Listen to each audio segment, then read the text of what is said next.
So not often, but sometimes like, I'll put a story out saying I'm going to five-a-side, and I've never played at like the highest level of football, but like certain levels like Sunday League, etc.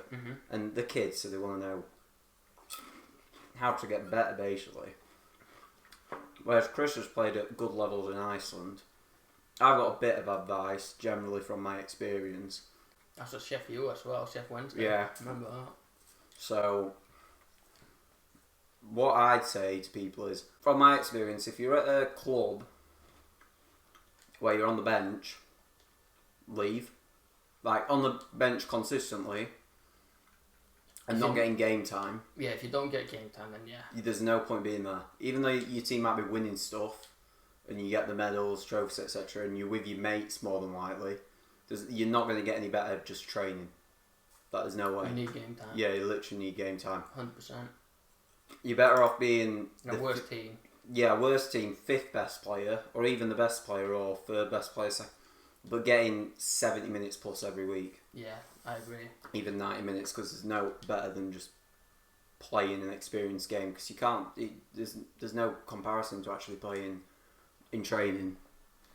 Yeah, it's not the same. Even if you play 11-a-side game against like one of the older teams or whatever, it's never the same. No one's up for it as much. Yeah, I definitely agree though.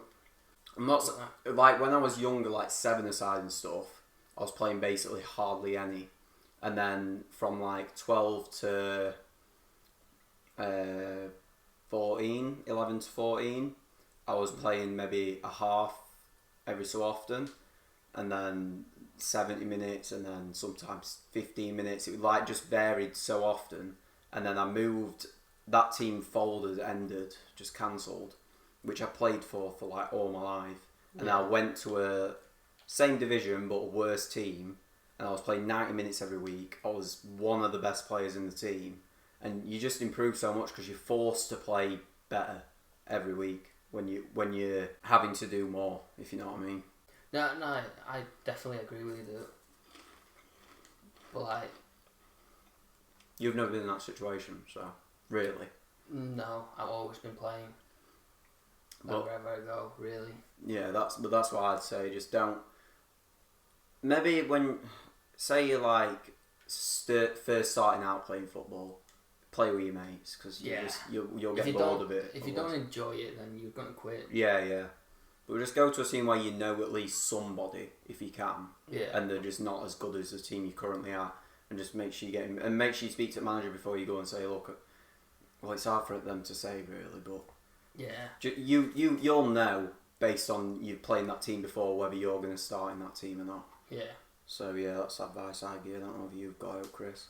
And like, remember when I came to England? Were you there when I first trained with you guys? Well, no. Probably. Like, I could tell like the team was fun.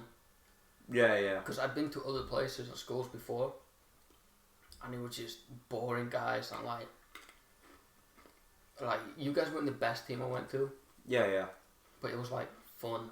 Oh, you tested other schools before Maltby? Oh, right. Yeah. Like, I can't remember the names, and it was kind of just not good. Mm.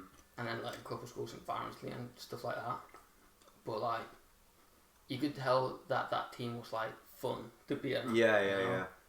Even if I didn't know any of you, it was just a lot more fun. And then even if that team doesn't win anything, at least you have fun when you train with them every week and stuff. What we did like a scholarship thing, so you were training once or twice a week and then a game a week. So you were with that team constantly. You were in lessons with that team constantly. So there were no.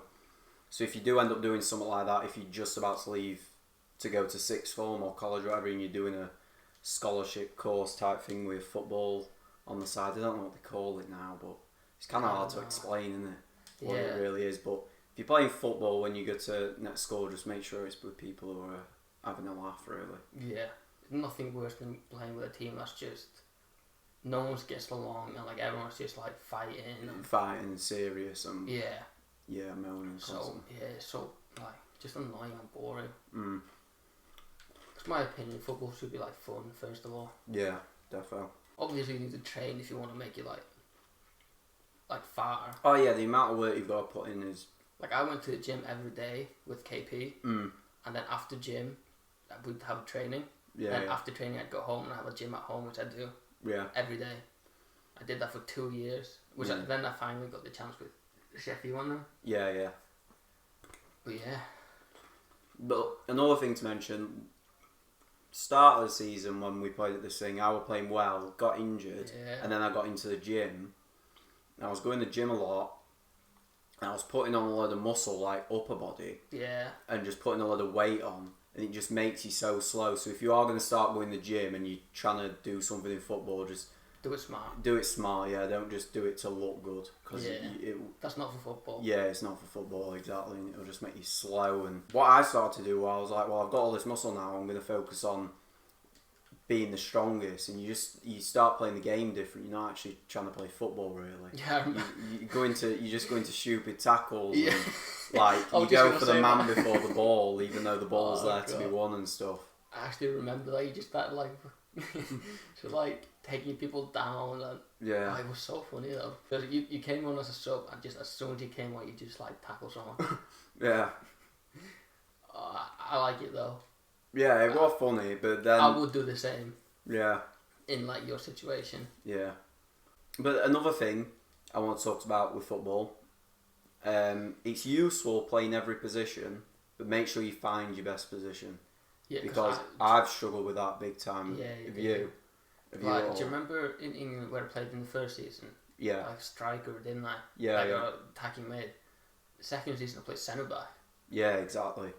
And like that's where I say you play now. Is that where you'd say you play now? Yeah. Well, I play a holding mid, which is so annoying. But and did you play centre back before then? Ever? No, actually. Exactly, that's the thing. Try and play every position. Yeah. And then you'll know. I mean, you need to play at least 3 or 4 games.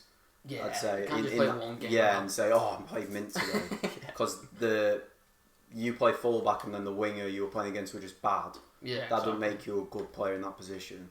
So try every position, and then listen to your. It's hard. Listen to your coaches, and when they're telling you. I'll tell you what helped me.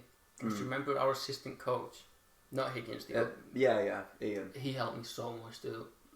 He wasn't the guy. He played centre back though, didn't he? Yeah. So he could coach you properly. Yeah. Yeah, he was just that guy. Knew everything. Yeah, so listen to your coaches to a point, because I've been told previously by loads of coaches that I should play fullback, and in that when you're playing wing or strike or where I've previously played and midfield, you think, are they just pushing you to the side to a less, because it's known for being one of the easier positions, fullback. Yeah, it's usually where you put your worst players. Yeah, exactly, it is. Yeah. So then you're thinking in your head, wait, I don't want to be a fullback. It's not interesting to play as much as being an attacking player. Yeah, definitely not. Or centre back and going up for corners, etc. And just being one of the main guys. You don't really substitute your centre backs. You don't your fullbacks though, which is a benefit. You don't really substitute your fullbacks, but listen to what they're saying and at least give it a try if they are suggesting something. Because now I think, well, if I played fullback, I might have been better as a fullback rather than one of the other positions I've played, and that's where I'd say I play now. But then they might be wrong at the same time, so make sure you try every position if you can. Which is why you might be better at a lower team, because you can try everything. You can be the best in every position most of the time if you want a better player. Yeah, like honestly, the best football I ever played was in England with while I was at Maltby, and it was the most fun time. Do you think that because you were one of the better players, or you were enjoying it more? I was just enjoying it the most. Oh right, fair enough. I like when you're enjoying it, you like push more. Yeah.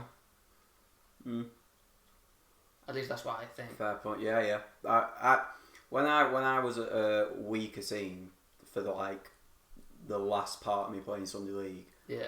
I don't know.